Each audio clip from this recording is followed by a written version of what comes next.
ভূমিকম্প দিয়ে, আমি আল্লাহ টর্নেডো দিয়ে তোমাদেরকে পরীক্ষা করব। হুজুর বলে দেন, এই কঠিন সময়ে আমি আল্লাহর উপরে যারা সবর করবে, ওয়াবাশশিরিস সাবিরিন,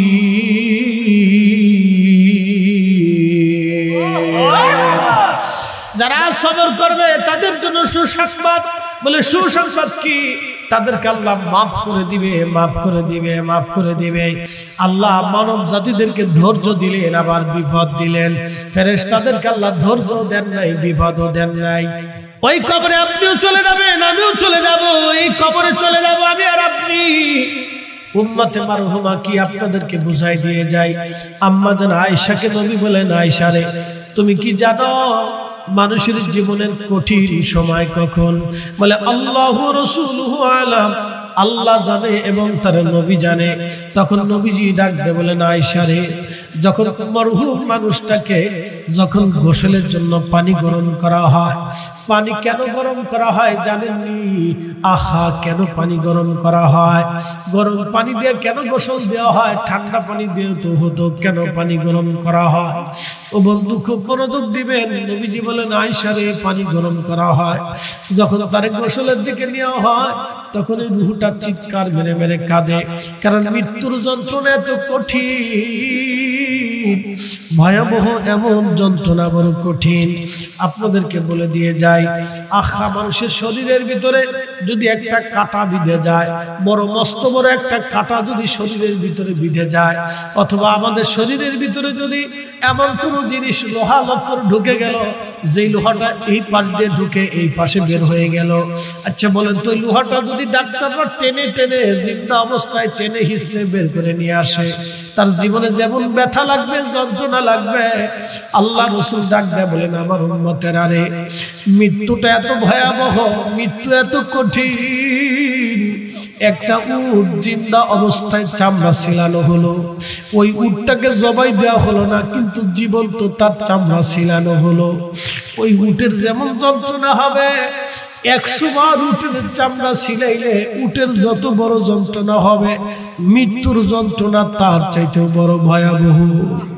মৃত্যুর যন্ত্রণা তার থেকেও বড় কঠিন। এই জন্য দেখবেন যারা পাপিষ্ঠ, মৃত্যুর সময় তাদের জিহ্বা বের হয়ে আসে, তাদের চোখগুলি বড় বড় হয়ে যায়, ভয়ানক হয়ে যায়, চেহারা বিকট আকার ধারণ করে। আহারে, কারো পায়খানার রাস্তা দিয়ে পায়খানা বের হয়ে আসে, কারো পেশাবের রাস্তা দিয়ে পেশাব পর্যন্ত বের হয়ে যায়। যারা পাপিষ্ঠ তাদের মৃত্যু বড় কঠিন ভাবে হয়, বড় ভয়াবহ আযাবের সাথে মৃত্যুটা হয়। রুহুটা যখন বের করে নিয়ে আসতে চায়, তখন রুহুটা প্রত্যেক বডির শরীরের যেখানে সেখানে খুশি পালায়। রুহুটা আঙ্গুলের মাথায় এসে পালায়, আজরাইল ওখান থেকে ধরতে যায়, সে দৌড়ায় আসে, আবার শরীরের মাথার ভিতরে সে পালায়, ওখান থেকে দৌড়াইয়া বডির ভিতরে যায়। তখন এই মৃত্যুটা ছটফট ছটফট করতে থাকে, পাগল পারা হয়ে যায়। একবার এই সময়টা বড় ভয়াবহ আমার উম্মতের জন্য। যখন বান্দাকে গোসলখানায় নেওয়া হয়, মুর্দাকে যখন গোসলের কাছে নেওয়া হয়, ও আয়েশা, তখন এই মুর্দার শরীরের মৃত্যুর যন্ত্রণার ব্যথা অনুভব করতে থাকে। যখন তার শরীরে পানি ঢালা হয়, দেখবেন আল্লাহর নবীর তরিকা, তার পানিটা ঢালার সময়, গোসল দেওয়ার সময় ধীরে ধীরে ধীরে ধীরে ধীরে ধীরে যেন তাকে গোসল দেওয়া হয়। পানিটা যেন ধীরে ধীরে ঢালা হয়, কষ্ট যাতে না হয়। নবীজি বলেন, আয়েশা রে, বান্দার এই কঠিন সময়টা, তখন সে রুহের জগৎ থেকে দেখে আর চিৎকার মেরে মেরে কাঁদতে থাকে। যখন বান্দাকে জানাজার জন্য নিয়ে যাওয়া হয়, হাজার হাজার মানুষ উপস্থিত হয়, সে খুশি হয় তো বুঝি মানুষগুলি আমার সাথে আজকে চলে আসবে। আল্লাহর নবী বলেন, আয়েশা রে, কাঁধে করে যখন খাটিয়ে করে আল্লাহর বান্দাকে কবরের দিকে নিয়ে যাওয়া হয়, তখন রুহের জগৎ থেকে বান্দা কাঁদে, এরা বুঝি আমার সাথে আসবে।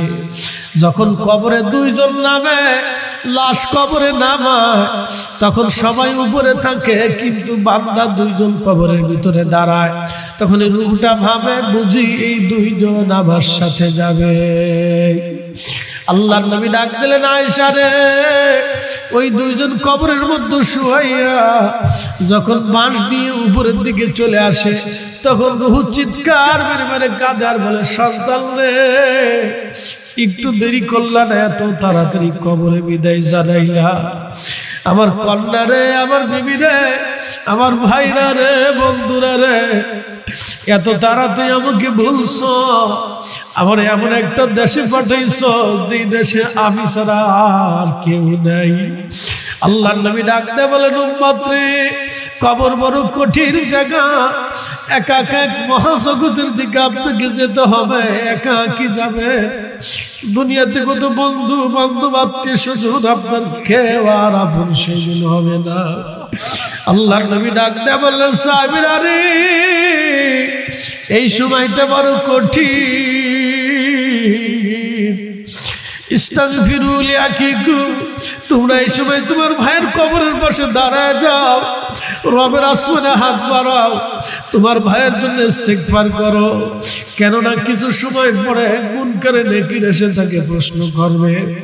আল্লাহর নবী ডাক দিলেন, কবর দেওয়ার পরে তোমরা তাড়াহুড়া করো না, কবরের পাশ থেকে তাড়াহুড়া করে চলে এসো না, কবরের পাশে একটু দাঁড়াও, কোরআন শরীফ পড়তে থাকো, আল্লাহর জিকির করতে থাকো, কবরের পাশে দাঁড়াও, তোমার ভাইয়ের কবরের পাশে তুমি দাঁড়াও, তোমার ভাইয়ের কবরের পাশে তুমি দাঁড়াও। একটা উট কুরবানি করিয়া, সামনা ছিলাইয়া, গোশত বানাইয়া, হাড়গোড় বানাইয়া মানুষের মধ্যে বন্টন করতে যত সময় লাগে, আমার উম্মতেরা রে, তোমরা তত সময় তোমার ভাইয়ের কবরের পাশে দাঁড়ায় ইস্তিগফার করতে থাকো, দোয়া করতে থাকো। কেননা কিছু সময় পরে তিনটা প্রশ্ন তাকে করা হবে, কেউ আপন হবে না। এই জন্য আম্মা জান খাদিজা বলেন, ইয়া রাসূলুল্লাহ, আপনি আমার কবরের পাশে দাঁড়ায় থাকবেন, মুনকার নেকিরের প্রশ্নের জবাব আমি দিব না হুজুর, আপনি আমার কবরের পাশে দাঁড়ায় মুনকার নেকিরের প্রশ্নের জবাব দিয়ে আসবে। ইয়া রাসূলুল্লাহ, আপনি আমার কবরের পাশে দাঁড়াইয়া মুনকার নেকিরের প্রশ্নের জবাব দিয়ে আসবেন নবী। আমি কবরের প্রশ্নের জবাব দিব না। আমার নবীজি আম্মা জানকে কবরে নামাইয়া রওজা শরীফের পাশে দাঁড়ায় আছেন। সূর্য উঠে গেল, প্রচন্ড তাপ বেড়ে গেল, নবীজি শরীর মোবারক থেকে ঘাম বের হয়ে চুইয়ে চুইয়ে টপ টপ করে ঘামগুলি পড়তেছিলেন। আমার নবীজি আম্মা জানের রওজা শরীফের পাশে দাঁড়ায় কাঁদতেছিলেন। সেই স্মৃতিগুলি, সংসারের স্মৃতিগুলি, দুঃখের এবং সুখের স্মৃতিগুলি মনে করে নবী কাঁদতেছিলেন। একজন সাহাবী পিছন থেকে ডাক দিয়েছে, হুজুর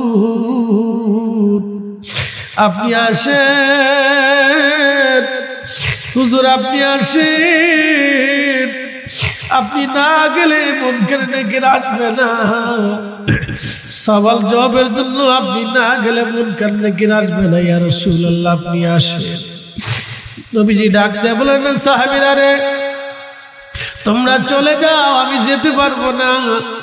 আমার খাদিজার সাথে আমার ওয়াদা, আমি আমার খাদিজার প্রশ্নের জবাব না দিয়ে আমি যেতে পারবো না রে সাহাবীরা। এই সময় আল্লাহ জিব্রাইলকে বলে, জিব্রাইল যাও, আমার বন্ধুরে যায় সালাম দাও, আমার খাদিজার প্রশ্নের জবাব আমার বন্ধুকে দিতে হবে না, আমি আল্লাহ নিজে তার প্রশ্নের জবাব দিয়ে দিছি। এই জন্য আল্লাহ বলেন, ফাযকুরুনি আযকুরুকুম, বান্দারে দুনিয়াতে তুমি যদি আমাকে স্মরণ করো, আমার আইন, আমার হালালকে হালাল, হারামকে হারাম, আমার বিধানকে তুমি যদি মেনে মেনে আসো, দুনিয়াতে তুমি আমাকে ভুলো নাই, আমি আল্লাহ ওয়াদা করলাম ওই কবরেও আমি আল্লাহ তোমাকে ভুলে যাব না। একবার চিৎকার মেরে জোরে বলেন আল্লাহু আকবার। আমি আল্লাহ তোমাকে কবরে ভুলবো না, কবরে আমি রাত তোমাকে মনে রাখবো, আমি আল্লাহ তোমাকে কবরে মনে রাখবো, আমি কবরে তোমাকে ভুলবো না, কবরে ভুলবো না। এই জন্য আল্লাহর নবী বলেন, আমার উম্মতেরা নাহাইতুকুম আন জিয়ারাতিল কুবুর কবর জিয়ারত তোমাদেরকে নিষেধ করতাম, ফাজুরুহা, তোমরা কবর জিয়ারত করো, কবরের পাশে দাঁড়াও, কারণ আমার উম্মত মারহুমা। সাহাবীরা বলেন, ইয়া রাসূলুল্লাহ, মারহুমা কি? নবীজি জবাব দিলেন, সাহাবীরা রে, মারহুমা হলো আমার উম্মতরা গুনাহ নিয়ে কবরে যাবে, কিন্তু হাসরের ময়দানে উহুদ পরিমাণ নেকি নিয়ে দাঁড়ায় যাবে। সাহাবীরা বলেন, হুজুর, এত নেকি আপনার উম্মত কোথা থেকে পাবে? নবীজি বললেন, সাহাবীরা রে, আমার মরহুম উম্মতের জন্য জিন্দা উম্মতরা বেশি বেশি করে দোয়া করবে, দোয়া দোয়া। আওয়ালাদিন সলিহিন ইয়াদউ লাহু, নেক সন্তানরা দোয়া করবে। আমার জিন্দা উম্মত মারা যাওয়ার আগে দুনিয়াতে সদকা জারিয়া মসজিদ বানায় রাখছিল, মসজিদে টিউবওয়েল দিয়েছিল, একটা মেয়ের বিবাহের ব্যবস্থা করে দিয়েছিল, একটা আল্লাহর বান্দা তার জমিনের উপর দিয়ে রাস্তা বানিয়ে দিয়েছিল। ওই রাস্তা দিয়ে যত মানুষ হাঁটবে, যত বছর হাঁটবে, তত বছর ধরে ওই বান্দা নেকি কবর থেকে পেতে থাকবে, পেতে থাকবে। একটা মসজিদ বানাইলেন, ওই মসজিদ যতদিনে নামাজ হবে, আল্লাহর বান্দা কবরে চলে যাবে, কিন্তু নেকি চলতে থাকবে, চলতে থাকবে। একটা এতিম সন্তানকে আপনি আলেম বানাইলেন, ওই বাচ্চাটা যতদিন আলেম থাকবে, ততদিন যতদিন সে নামাজ পড়বে, কোরআন হাদিস পড়বে, আপনি কবরে চলে যাবেন, কিন্তু নেকি বন্ধ হবে না, নেকি চলতে থাকবে। আওয়ালাদিন সলিহিন ইয়াদউ লাহু, নেক সন্তানরা দোয়া করবে, যতদিন দোয়া করবে ততদিন কবরে যাইতে থাকবে। আমার উম্মতেরা রে, এই জন্য আমার উম্মতে মারহুমা আল্লাহ নেকিগুলি জমা করে কিয়ামতের ময়দানে উহুদ পরিমাণ আল্লাহ আমার কারণে বাড়ায় দেবে। হাসরের ময়দানে আমার উম্মত দাঁড়ায় বলবে, আল্লাহ, এত নেকি তো আমি দুনিয়াতে আমল করি নাই। আল্লাহ বলবেন, ও আমার বান্দা, তোমার ছেলে, তোমার মেয়ে, তোমার ভাই, তোমার আত্মীয় স্বজন, তোমার প্রতিবেশীরা তোমার জন্য দোয়া করেছিল, মাগফিরাত কামনা করেছিল, ইসালে সওয়াব করেছিল, কোরআন খতম দিয়েছিল, নফল হজ করেছিল, উমরা করেছিল, নফল নামাজ পড়েছিল, দান সদকা করেছিল, মাদ্রাসায় দান করেছিল, মসজিদে দিয়েছিল, ওই সামাজিক উপকারের জন্য, গরিব মানুষের, মেহনতি মানুষের জন্য খাবার দাবার দিয়েছিল। এই নেকিগুলি আমি আল্লাহ আজকে খুশি হইয়া তোমাকে উহুদ পাহাড় পরিমাণ বাড়ায় দিলাম। যা বান্দা যা, তোমাকে আজকে জান্নাতি বানায় দিলাম। এটার নাম উম্মতে মারহুমা। আজকে যারা এই বিদ্যাগুলি, কোরআন খতম, এই ফাতিহা, এই ইসালে সওয়াব, এই দোয়া দুরুদ, এই দোয়া জিকির, এই জিকির মাহফিল, বেদাতের ফতোয়া দিয়ে যারা বন্ধ করতে চায়, তারা মূলত শয়তানের এজেন্ডা বাস্তবায়নের জন্য নামছে। কথা বললে কেন? ঠিক কিনা? শয়তান ডাক দিয়ে বলল, রাব্বি, আরো একটা গুণ দাও। বলে, কি চাও তুমি? আল্লাহ, আমাকে কিয়ামত পর্যন্ত হায়াত দাও। আল্লাহ বলেন, তাও দিলাম। আর কি চাস? শয়তান বলে, রাব্বি, তোমার বান্দাদের রক্তের শিরার ভিতর দিয়ে ঢুকে, রক্তের শিরার ভিতর দিয়ে ঢুকে একবারে কালবের ভিতরে এসে বসে বসে বসে বসে ধোঁকা দিব, সেই শক্তি তুমি আমাকে দাও। আল্লাহ বললেন, তাও দিলাম। এই জন্য কুল আউযু বিরাব্বিন নাসি মালিকিন নাসি ইলাহিন নাসি মিন শাররিল ওয়াসওয়াসিল খান্নাস আল্লাযী ওয়াসবিসু ফি সুদুরিন নাস মিনাল জিন্নাতি ওয়ান নাস। সেমন একটা শয়তান মানুষের অন্তরের মধ্যে ধোঁকা দিতে থাকে। খান্নাস, মানুষের অন্তরে বসে বসে ধোঁকা দেয়। খুব মারাত্মক, খুব ভয়াবহ। আপনার অন্তরের মধ্যে বসে বসে ধোঁকা দিবে, জেনা কর, ওই নারীটা অনেক সুন্দর। আবার ওই নারীর অন্তরের মধ্যে বসে ধোঁকা দিবে, এই পুরুষটা অনেক সুন্দর। ওই নারী আপনার প্রতি আকৃষ্ট হবে, আপনি ওই নারীর প্রতি আকৃষ্ট হবেন। এই আকৃষ্টটা কিন্তু শয়তান করে আপনার অন্তরের মধ্যে বসে বসে ধোঁকা ধোঁকা ধোঁকা ধোঁকা ধোঁকা দিতে থাকে। মসজিদ থেকে বের করে নিয়ে চলে আসে, আবার মসজিদ থেকে ঢুকতে এসে বাধা প্রদান করে, কয় না, পরে যা, পরে নামাজ পড়লেও হবে। দেখবেন যখন ফজরের আযান দেয়, তখন মানুষের ঘুম কিন্তু বেশি বাড়ে। মান্দারপুরবাসী ভালো করে শুনে যাবেন, অন্তরের মধ্যে শয়তান বসে বসে বসে বসে ধোঁকা দেয়। আল্লাহ বলেন শয়তান তিনটা চাইলে তিনটে দিলাম, কি করতে চাস? বলে আল্লাহ তোর ইজ্জত ও জালালের কসম করে বলতেছি তোমার একটা বান্দা জান্নাতে ঢুকতে দেব না। আল্লাহ তখন ধমক দিয়ে বলেন এই শয়তান তুই শুনে রাখ, আমি আল্লাহ আমার ইজ্জত ও জালালের কসম করে বলতেছি তুই আমার বান্দাকে গুনাহ করাবি, আর আমার বান্দা গুনাহ করলো কিন্তু আমার কাছে তওবা করতে দেরি হবে, মাফ চাইতে দেরি হবে, আমি আল্লাহ আমার বান্দাকে মাফ করতে দেরি করব না। চিৎকার মেরে বলেন আল্লাহু আকবার। বান্দারপুরবাসী ভালো করে শুনে যাবেন, আল্লাহ চ্যালেঞ্জ করলেন আমার বান্দা মাফ চাইতে দেরি হবে, মাফ করতে দেরি করব না। এই জন্য আমাদের কাজ হলো বেশি বেশি করে দোয়া করা, রব্বানা যালামনা আনফুসানা ওয়া ইল্লাম তাগফির লানা ওয়া তারহামনা লানাকুনান্না মিনাল খাসিরিন। যেই শব্দমালা দিয়ে আদম শফিউল্লাহ আল্লাহর কাছে দোয়া করতেন, এই শব্দমালার থেকে সুন্দর শব্দমালা আর কি হতে পারে? যে শব্দমালাগুলি কোরআনে আল্লাহ শিক্ষা দিয়ে গেলেন।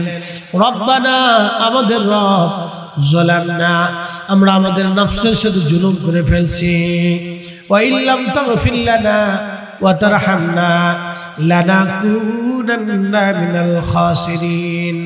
আল্লাহ আপনি রহম করেন, আমাকে মাফ করে দেন, আপনি আমার জীবনের গুনাহগুলি ক্ষমা করে দেন, আমার ভুল ত্রুটি আপনি আমারে মাফ করে দেন। এই দোয়া করতে দেরি হবে, আল্লাহ ওয়াদা করলেন আমি আমার বান্দাকে মাফ করতে দেরি করব না। একবার জোরে বলা যাবে কি আল্লাহু আকবার। এখন আমাদের দেশ থেকে যারা দোয়া বন্ধ করতেছে, দোয়া উঠানোর জন্য যারা উঠে পড়ে লাগছে, তাহলে বোঝা গেল তারাও শয়তানের এজেন্ডা বাস্তবায়নের জন্য তারা চেষ্টা করতেছে। আমরা সুন্নিরা জিন্দা থাকতে হতে দিতে পারি না, কথা বলেন ঠিক কিনা? বন্ধু আমার, আল্লাহ রাব্বুল আলামিন ফেরেশতাদেরকে বলেন ফেরেশতারা রে দুইজনকে নির্বাচন করো যারা যাবে দুনিয়াতে, তাদেরকে আমি পরীক্ষা করব।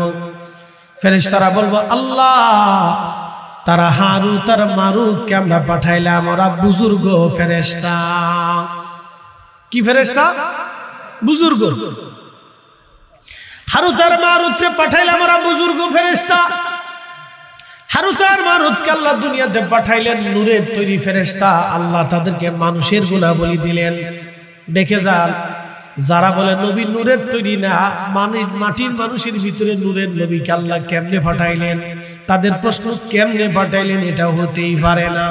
তাদেরকে বলবো ভাই আমার, তাহলে বলে যান হারুত আর মারুত তো নূরের তৈরি ফেরেশতা ছিল, তাহলে নূরের তৈরি ফেরেশতার ভিতরে মানুষের গুণাবলী দিল কে? নূরের তৈরি ফেরেশতার মধ্যে মানুষের গুণাবলী যেই রব দিতে পারে, সেই আল্লাহ মানুষের ভিতরে আমার নূরের নবীকে আল্লাহ দুনিয়াতে পাঠাইতে পারে মানুষের গুণাবলী দিয়া। কি কথা কন না কেন? খুব মনোযোগ দিবেন। হারুত আর মারুত দুইজনকে নূরের তৈরি ফেরেশতাকে মানুষের গুণাবলী দিয়ে, মানুষের চরিত্র দিয়ে, মানুষের গুণ দিয়ে, মানুষের আকৃতি দিয়ে আল্লাহ এই দুইজনকে দুনিয়ার মধ্যে পাঠিয়ে দিলেন। এই দুইজন দুনিয়ার মধ্যে আসলো। দুনিয়ার ভিতরে আসার পরে এই দুইজন জোহরা নামক এক সুন্দরী মহিলার প্রেমে পাগল হয়ে গেল। ওই যে বলছিলাম মোহ, এই মোহ যদি কেউ ত্যাগ না করতে পারে তাহলে সে বিপদগ্রস্ত হবে। মোহ মোহ মোহ।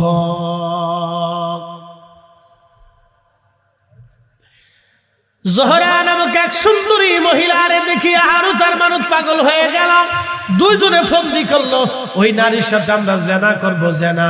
হারুত আর মারুত ওই নারীকে প্রস্তাব দিল। তখন ওই নারী জবাব দিল, হারুত আর মারুত তোমার সাথে আমরা জেনা করতে পারি, কিন্তু শর্ত হলো তোমাকে কাফের হওয়া লাগবে, তোমাকে আল্লাহ অস্বীকার করা লাগবে।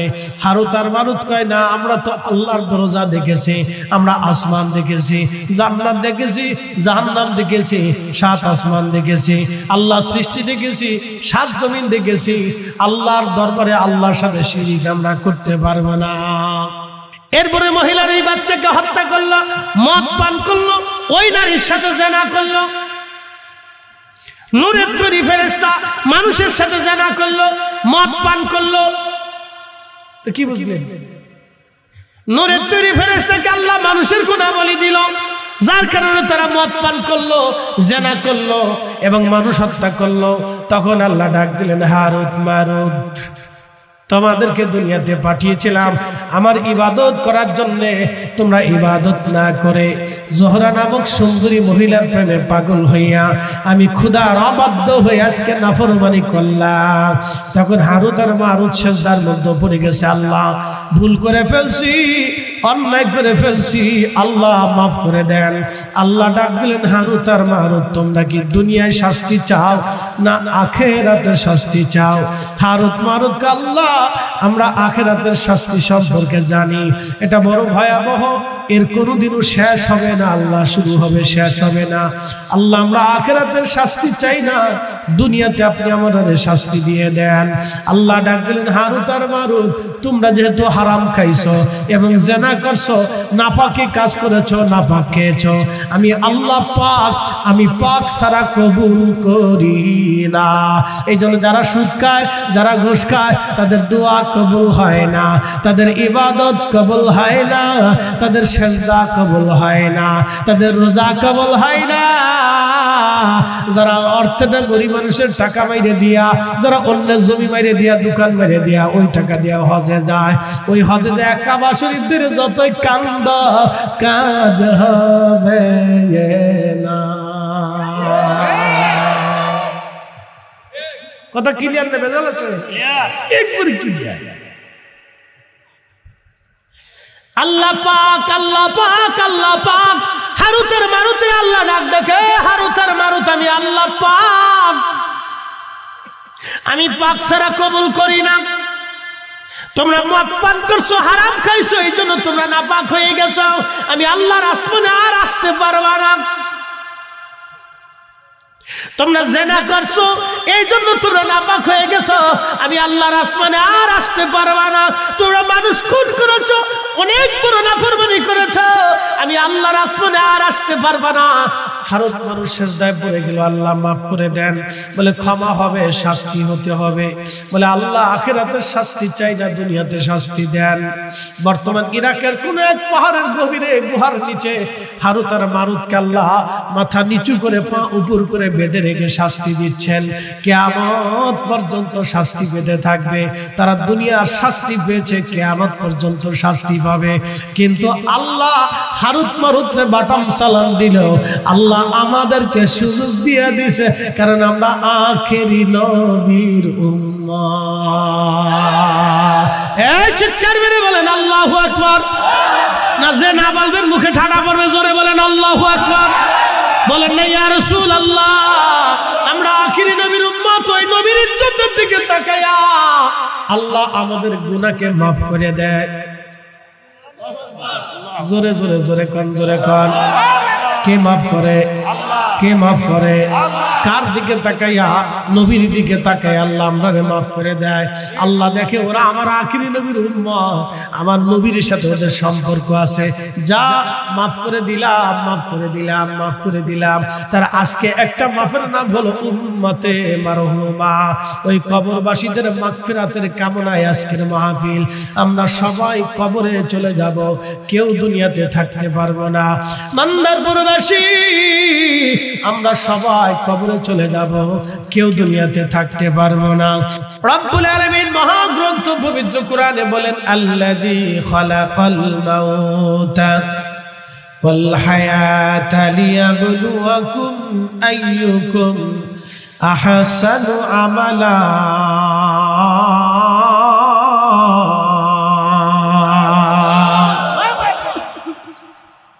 তোমাদেরকে পরীক্ষা করার জন্য আমি তোমার জীবন সৃষ্টি করলাম, তোমার হায়াত সৃষ্টি করলাম, তোমাকে জীবন দিলাম।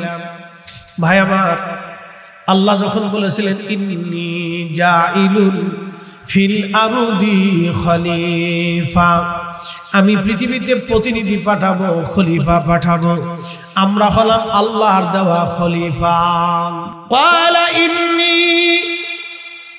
আ'লামু মা লা তা'লামুন, আমি যা জানি তোমরা তা জানো না, আমি যা জানি তোমরা তা জানো না। এক নাম্বার ফেরেশতারা কি জানতো না? আল্লাহর এই মানুষের সাথে আল্লাহর প্রেম হবে, ফেরেশতারা জানতো না। এই মানুষের ভিতরে আখিরি নবী আসবে, ফেরেশতারা জানতো না। এই মানুষকে আল্লাহ শ্রেষ্ঠত্ব দিবে, ফেরেশতারা জানতো না। এই মানুষের ভিতরে অসংখ্য নবী আসবে, ফেরেশতারা জানতো না। এই মানুষের ভিতরে অসংখ্য ওলির জন্ম হবে, ফেরেশতারা জানতো না। এই মানুষের ভিতরে আখিরি নবীর অনেক মর্যাদা হবে, ফেরেশতারা জানতো না। এই মানুষের ভিতরে আখিরি নবীর উম্মতের সাথে আল্লাহ প্রেম করবে, এটা ফেরেশতারা জানতো না। একবার জোরে বলা যাবে কি মারহাবা? আমি তোমাদের মৃত্যু, তোমাদের হায়াত, তোমাদের জীবন আমি আল্লাহ সৃষ্টি করলাম। তারপরে কেন সৃষ্টি করলাম? আইয়ুকুম আহসানু আমালা, কে উত্তম আমল করো আমি আল্লাহ সেটা দেখার জন্য তোমাকে সৃষ্টি করলাম, দুনিয়ায় পাঠাইলাম পরীক্ষা করার জন্য। ওয়ালা নাবলুওয়ান্নাকুম বিশাইইন মিনাল খাউফি ওয়াল জু'i ওয়া নাকসিন মিনাল আমওয়ালি ওয়াল আনফুসি ওয়াস সামারাত।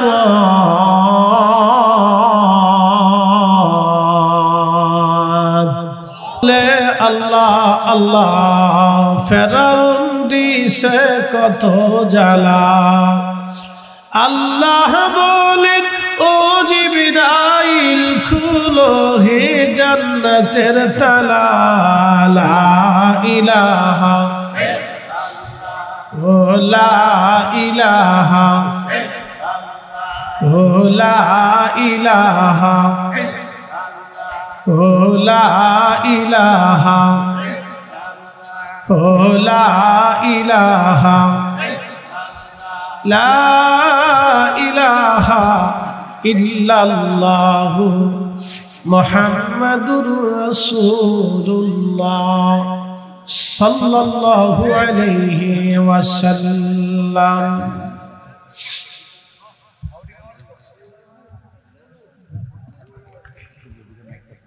মান্দারপুর পূর্বপাড়া মঈনুদ্দিন বাড়ি যুব সংগঠনের উদ্যোগে কবরবাসীর মাগফিরাত কামনার্থে 11তম বার্ষিক সুন্নি মহাসম্মেলন, আমরা 11তম অধিবেশনে আজকে বসেছি। এই 11 বছরে বহু মানুষ কবরে চলে গেছে। আজকের সম্মানিত সভাপতি বিশিষ্ট মুরব্বী ডাক্তার জুজু সাহেব, সহসভাপতি বিশিষ্ট মুরব্বী হাজী আব্দুল হান্নান সাহেব সহ মাহফিল পরিচালনায় জনাব মফিজুল ইসলাম ভাই সহ সকল সার্বিক সহযোগিতা মুসা ভাই থেকে শুরু করে এই যুব সংগঠনের সকল সম্মানিত সদস্যবৃন্দ,